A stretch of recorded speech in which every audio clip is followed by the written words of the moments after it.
here. My name is Dr. Dawn Upchurch. I'm the Vice Chair of the Department of Community Health Sciences, and part of my role as Vice Chair is Student Affairs, which is why I'm here. And I'd like to welcome you to one of the first skill building workshops sponsored by the Department of Community Health Sciences. Now, who here is from CHS? Okay, is there anyone here not from CHS? No. Okay, just so we know, you're welcome, but we're glad that you're all here. So today we have two preeminent doctoral students in the Department of Community Health Sciences who will be giving you an overview on article critique and literature review. Did you want to make an announcement after you then? No, I'm just thinking. Okay. And let me give you a little bit of a background on both of these awesome women. Sarah, I have a cheat sheet here. Sarah Roth.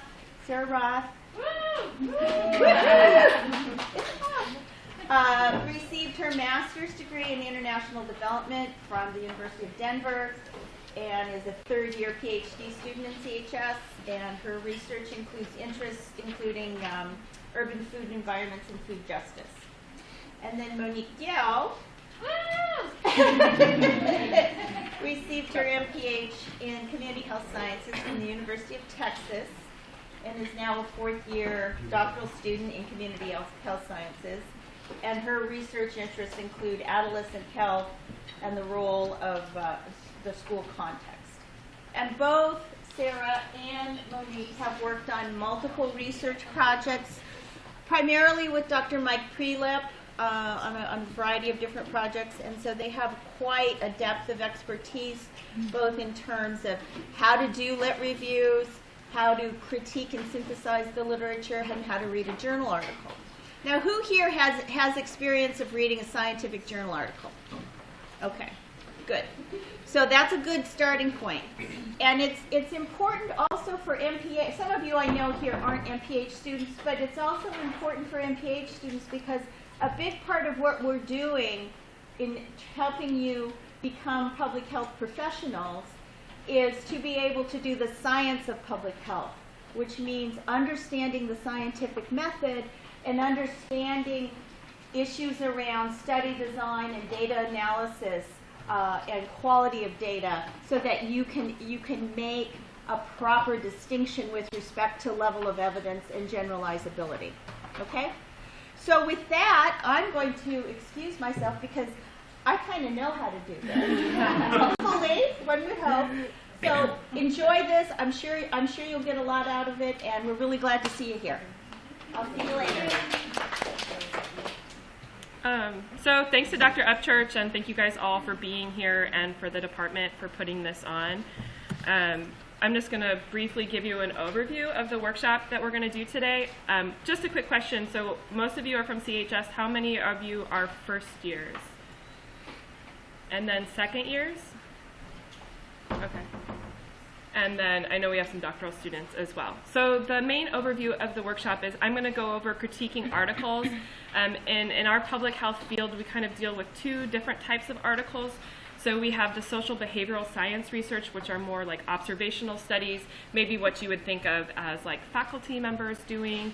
And then we also have program implementation and evaluation articles, so more of the experimental design studies that we look at in public health. And then Monique is going to go over literature reviews, so some things such as searching for the literature, organizing your information once you've got it, and starting the writing process. And then we're going to conclude with hopefully like a fun and helpful activity, reverse outlining someone else's literature review. And so one thing I asked was first years and second years. So you guys will, in your school career, will put these skills to immediate use. So first years, you guys are in 210 now, but maybe thinking about 211 A and B, where you'll be doing a lot of literature review, and you're going to want to be able to be a critical reader of the articles that you're selecting for your program design. So thinking about we're going to go through things that you're going to want to think about. And then for second years, you're going to be starting to think about your comprehensive exam. And I know a portion of the exam includes critiquing articles. So you'll want to keep some of these questions in mind as you're reading through different articles. So the basic structure, so what we're doing in a research article is testing a theory by estimating the association between a set of explanatory variables and a particular health outcome of interest. So we have the basic structure, which all of you guys have read scientific articles before. So we have the abstract, which gives a summary of the whole study, the introduction, which states the problem and gives the theory that we're using to test our research question. We have our data and methods, which overviews all the things that the researchers did to test that association.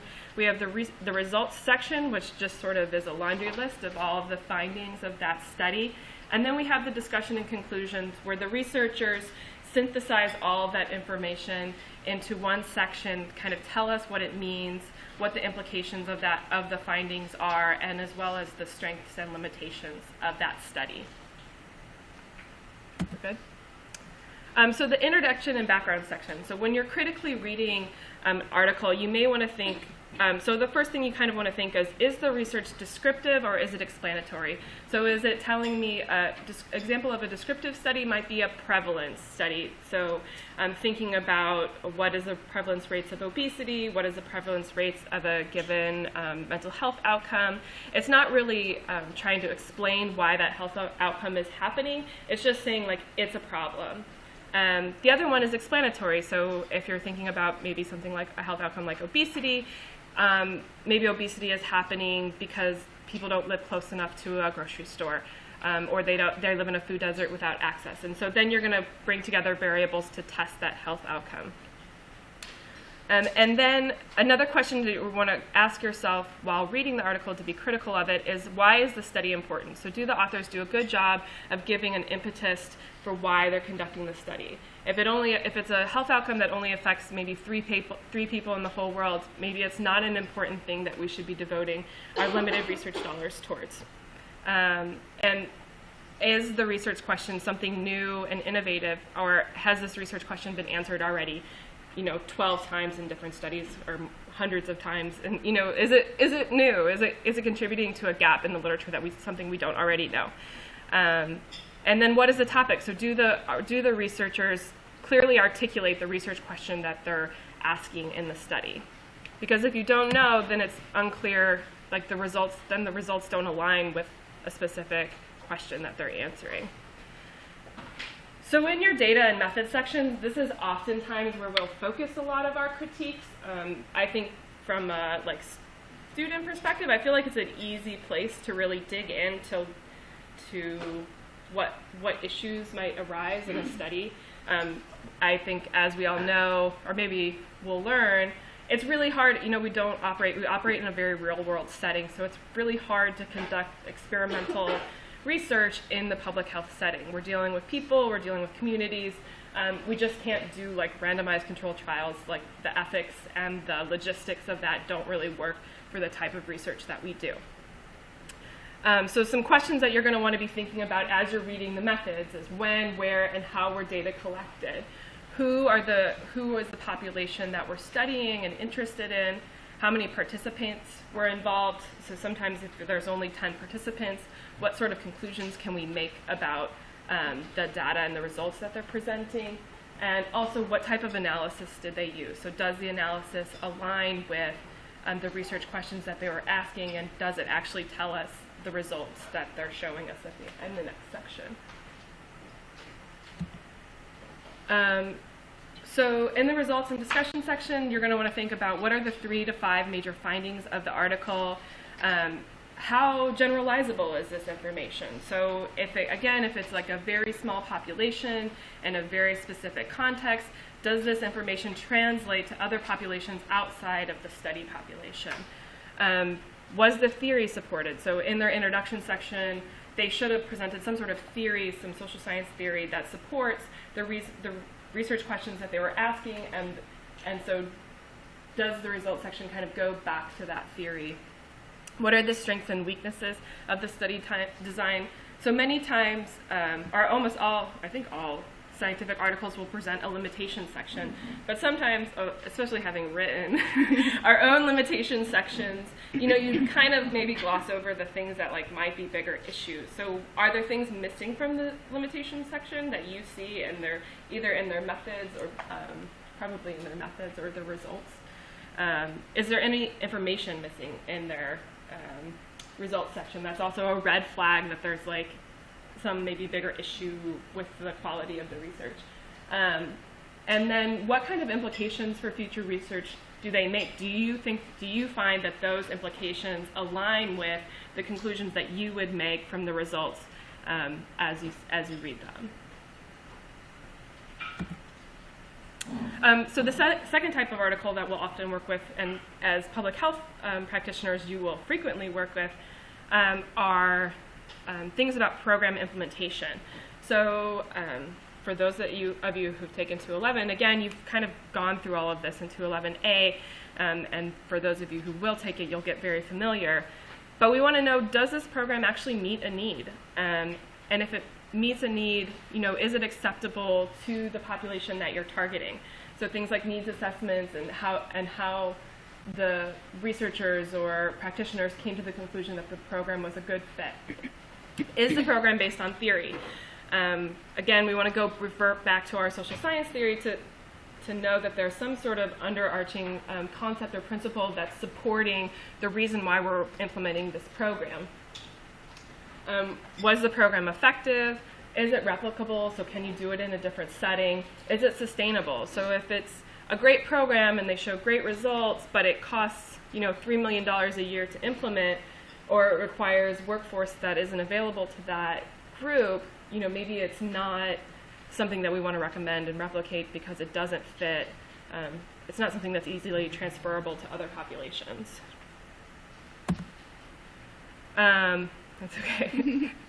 And then thinking about program evaluation. So again, this is kind of back to the methods, the how the program was implemented. But so comparison groups. So we can't, like I said, and most times we don't do randomized controlled trials, but we do want to have some sort of comparison group, someone who received the intervention and someone who didn't. And we want some sort of comparison group to see if there's a difference between those two groups. We also want to think about measures. A lot of times, people will be studying the same thing and using different measures. So thinking about how those compare across different studies. Randomization. Again, with comparison groups, we want to not give the intervention to specific groups, or we want to be able to say that groups are randomly selected, and that helps improve our study design. So if it's not randomized, that might be a critique that you have. Again, thinking about sample size, we also always are concerned about consent and the ethics of the program as it's being implemented, information about costs, and again, thinking about, do the conclusions that the authors make align with the results and evaluation that they show in their study? Cool. Okay, so moving on to literature reviews. And so as students in a variety of stages of your training, you're going to encounter literature reviews in a lot of different situations. So I think most of us will have to probably write papers for classes, so you'll definitely be conducting a literature review in that situation. But there's also times when maybe in your internship, those of you who are second years and maybe just coming off of your internship, there might have been a time when your preceptor was like, I just want some information about this topic. Can you do some searches, write something up, and present it to us at our next meeting? So it can be informal like that. For us, as we start thinking about our dissertation, the literature review is a huge section of that. So if you're really in the research and proposal side of things, then you will be using that a lot. So what is a literature review? A literature review is, so there's two things. One, the terminology can be a little redundant. So the literature review refers to both the process of actually going through and reviewing literature in order to write something, but sometimes people also call the thing that they write the literature review. So literature review and background section can kind of be interchangeable. But basically, the process of doing a literature review is to just identify, analyze, and summarize published literature about a specific topic. You want to establish what we already know about the topic and also the strength of the evidence upon which that knowledge is based. So even if there's been hundreds of articles written about something, they may not be rigorous articles, and so that's something that you can comment on. And then the ultimate goal, the way I think about a literature review, is you're looking for areas that need further research, because that's where you're going to stick your research interest in and justify why it's important. So when you start the process of doing a literature review, the first thing you're going to have to do is the literature search. You have to go to databases and actually find the literature that you're going to be synthesizing together. And so what makes that process the easiest is if you can state your research question or your research interest very clearly and concisely. And when you state it, you want to make sure that you're including all aspects of the question. So maybe you want to think about the population as well as the outcome, as well as if you're looking at an intervention. You want to try to capture all of that in one sort of statement. And your handouts are like in a different order. So this is the middle handout, which actually I need one too. Lindsay stole one.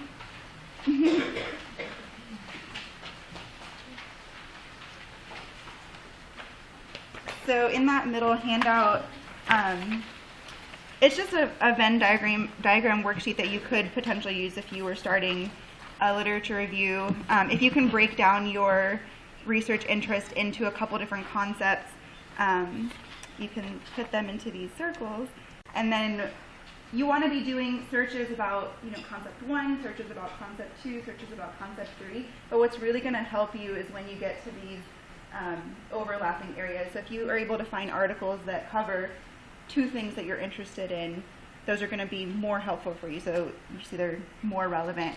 And then the place where all those concepts kind of merge, that's where your work is going to live. So if you find something there, it could potentially be a problem. It could mean that somebody's already done what you are interested in, but it could also mean maybe they did it in a different population, or there's still something you can do to make your work innovative. But I know this is kind of vague in this sense, but if you think about what you're interested in and can break it into different concepts, that is going to be a good place to start thinking about your search terms and things like that. Do you have anything you want to say about that? I don't think so. Okay. All right. So once you've done that process a little bit and you kind of have an idea of what the search terms are that you're going to be looking at, you're going to go to a database. So most often, I would say we use PubMed, Web of Science, and Google Scholar, but there's also databases that are more specific to certain types of research. And a quick tip is using Boolean operators as you're doing your search, and clearly we really like Venn diagrams.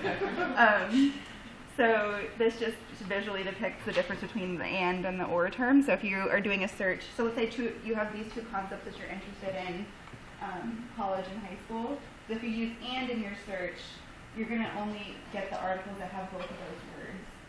Whereas if you use or in your search, you're going to get all the articles that have high school, all the articles that have college, and the articles that have both. So quick tip, there's so much more to know about literature search strategies. And for that, we would recommend, there's these workshops that the library does, Biomed, and also the other libraries on campus, do research workshops all the time that are super useful. And Bethany Myers is in Biomed downstairs. She's the public health librarian, and she's amazing. She's really, really great. If you're having trouble with your literature search, she can help you to narrow down so that you're not getting 2,000 articles when you do your initial search. She can help you get to a place where you're maybe getting 20 to 30 articles. Because if you think about having to go through all of those articles to write something, you don't necessarily, especially if it's for a class, you won't always have time to go through 2,000 articles. If you do, then please tell me how you do. And then if you don't have time to go to those sessions or meet with Bethany, there's also you can go to the library homepage and use something called Articles Plus, where you can search in multiple databases at one time. And then there's this databases by subject section where you can filter through different subjects, and it'll point you to databases that are useful.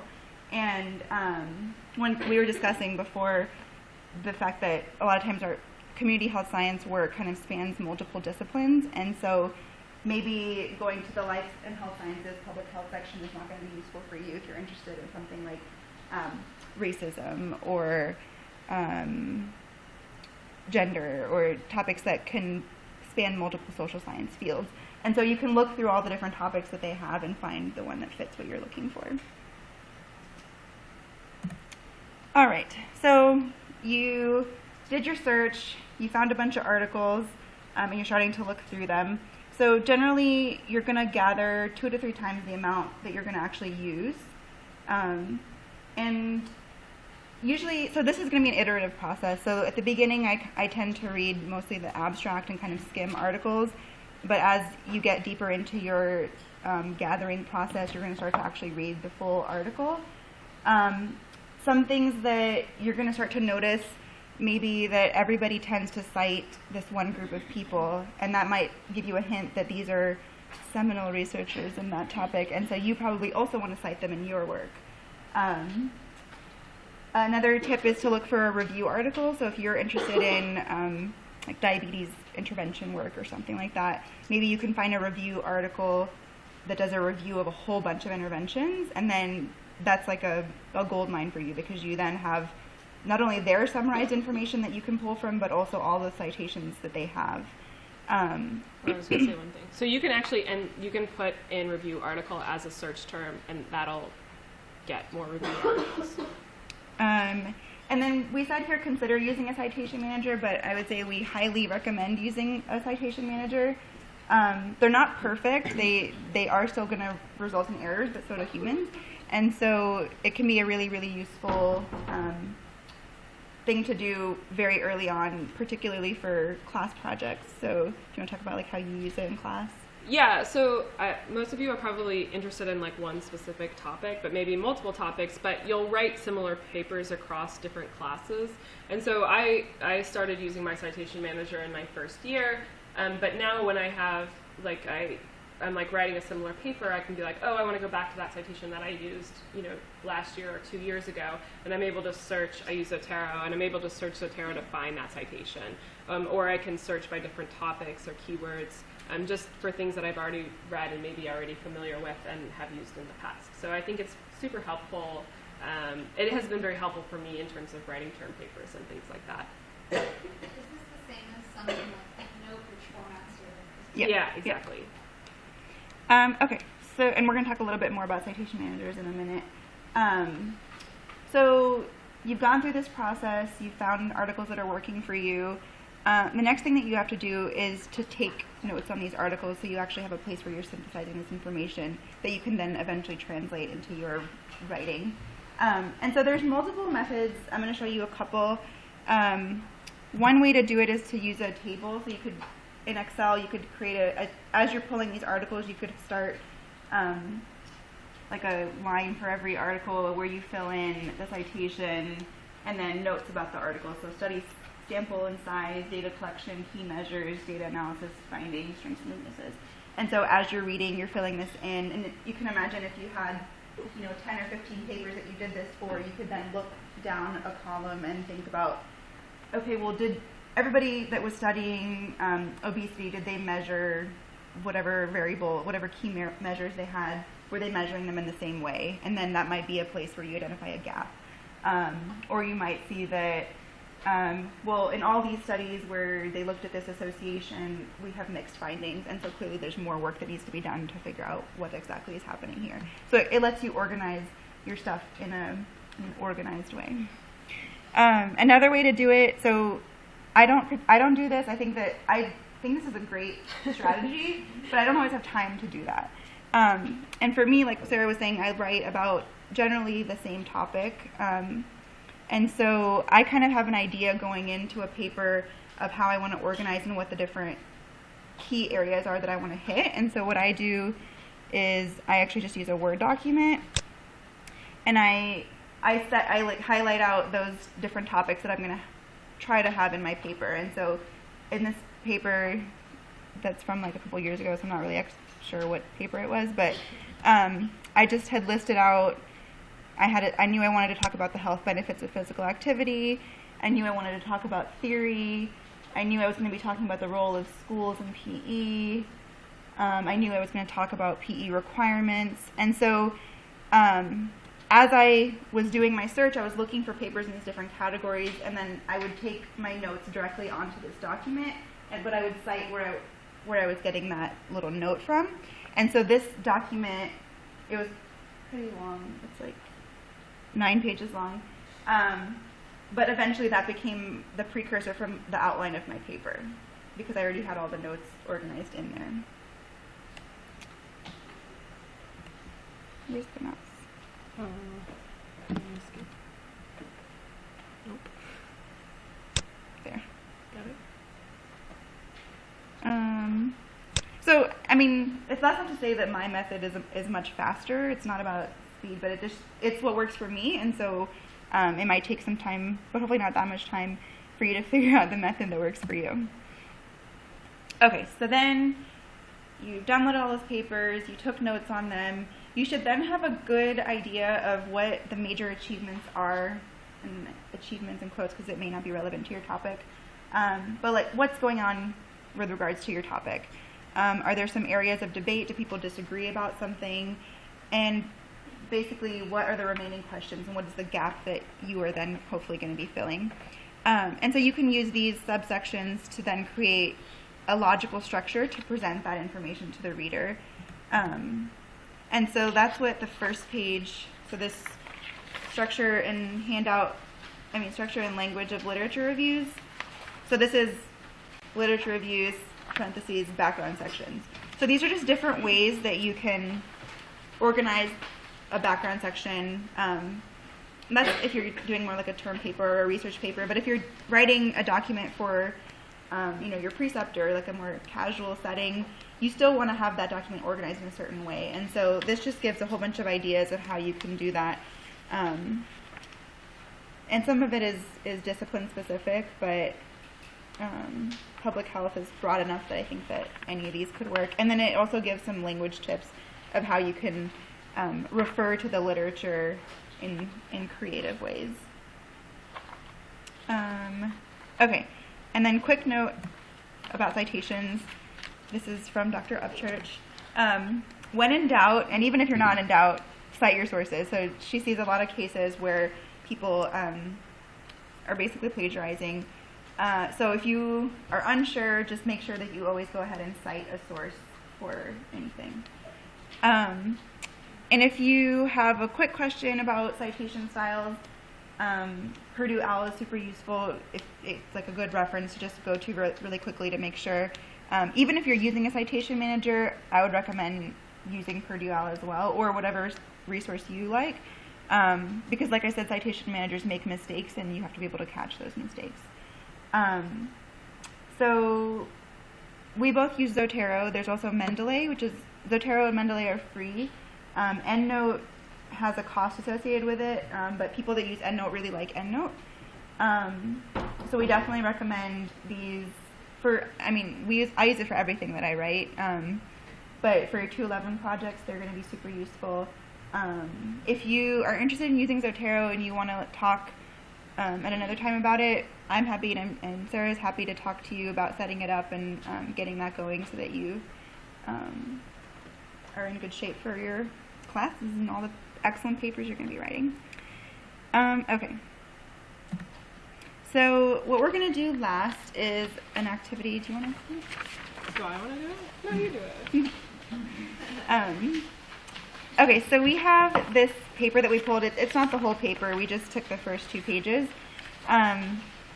And we're going to do a reverse outline. And so they actually, in this paper, they have an introduction section and then they have a background section. But we're going to look just at the background section, which starts in that middle column and it goes on to the back of that page. And so in looking at the background section, what we want you to do is to take a few minutes and create a reverse outline, which just basically means that you read about a paragraph, or if you want to do it in smaller chunks than that, that's fine too. And then you kind of write a little summary, should be pretty short, like 1 sentence, maybe 2 sentences, about what that paragraph was about. So you're basically summarizing. And then at the end, you should have an outline, essentially, of the background section. Make sense? All right, so take like 5-6 minutes to work on that, and then we'll come back together and discuss. And if you want to work together with people, that's totally fine.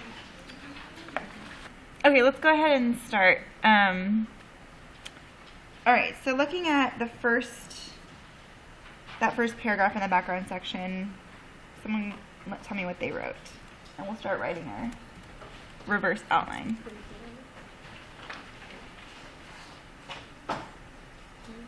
Go ahead. Talking about physical and emotional harm associated with the police stop and frisk method, especially in young.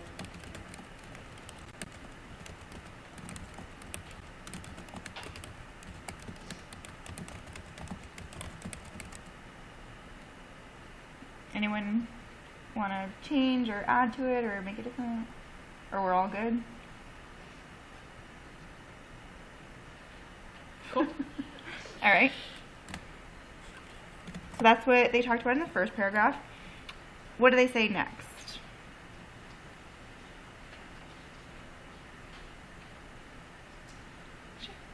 There's like additional stress that might be experienced despite doing that at all. Despite Despite low levels of suspicion. somebody else had their. In the back.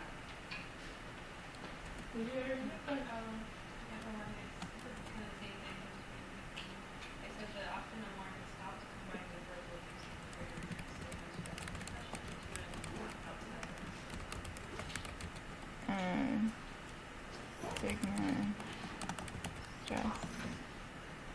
I only. Stigma, stress, and depression outside of stuff. Okay. And then I think we have what, a couple more or one more paragraph. Okay, so the next paragraph. Did anybody get this one? Yeah. I put proactive and ethical policing can increase feelings of safety for individuals and Can increase feelings of. feelings of safety for individuals and the community. Okay. Anybody want to say anything else about that one? Especially community relations between police and police and community.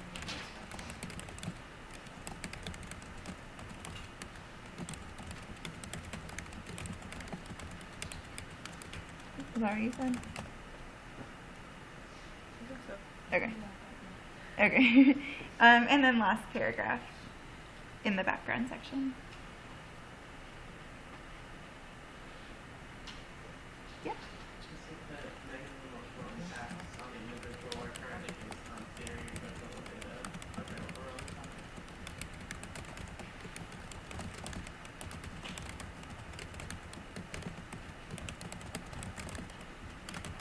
Okay. We're good with that? So maybe before we move on to the next thing we were going to do, so just reading through that background section, do any of you have like a critique of it? Are there things that you would have liked to see included in the background section? Do you feel like they've made a strong argument for the impetus of their study? Anything missing? I mean, there's no right or wrong answer, just as like an exercise in starting to critique. Did you feel like you read it like a critical reader? You just had this like amazing. I think for me that's one of the hardest things is I kind of sometimes will go into an article and like, oh, this is from American Journal of, what is it? Public Health. And must be amazing. And I read it and I'm like, yeah, cool. But turning on that like critical switch is something that you really have to do, particularly as doctoral students, to really think critically about what they're saying. Are they backing up the claims that they're making? And then as you go into the other sections, do their methods align with what they were wanting to do and things like that? So you don't, just because it's like in this fancy journal, you don't have to just accept it as amazing. Like one Accept it when we write it. Yeah.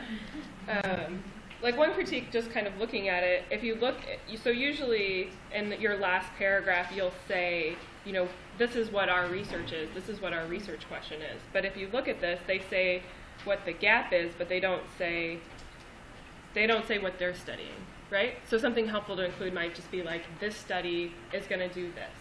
You know, it seems it's probably in response to what those gaps are, but it just doesn't clearly articulate what their research question is. So that might be one critique. Anyone else thinking of anything else? Go ahead. I think that in the second paragraph, they just lightly touch on like why they feel like certain people are being pulled over and stopped and frisked, and like how that might relate to their like personal characteristics, like their race or their sexual orientation. They just lightly touch on it, but I feel like that's the direction that they're trying to go in. Mm-hmm. So I feel like they didn't really go into that as much as maybe they needed to go. Sure. It's like with the question too, since they don't say like what the actual question is. Are they talking more about the health as it relates to all people, or are they talking about the health of a certain group of people? Okay. That's a great critique. Anyone else? Okay.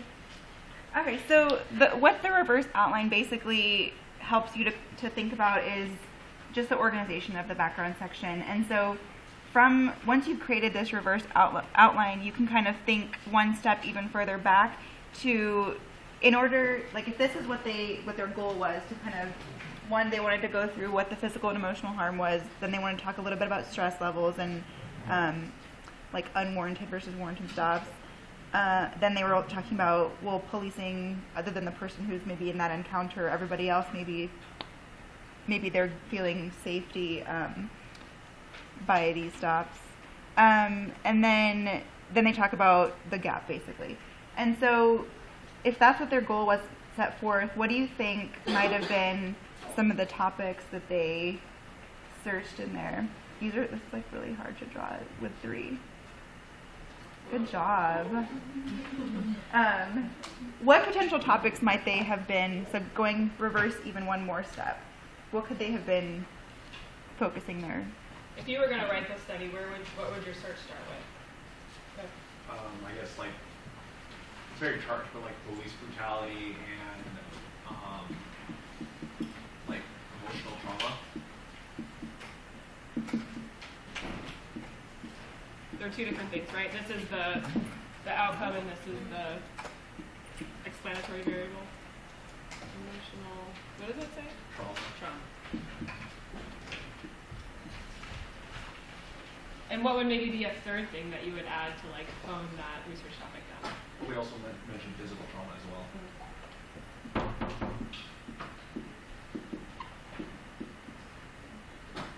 Another option would be, just thinking off the top of my head, we could put both traumas in one, and maybe if we're interested in young men, we put young men as our third thing. Or, you know, if you're interested, you know, stop and frisk policy is specific maybe to New York City, or that's one of the areas where it was implemented widely. So maybe New York City is one of you're particularly interested in studies around a geographic region.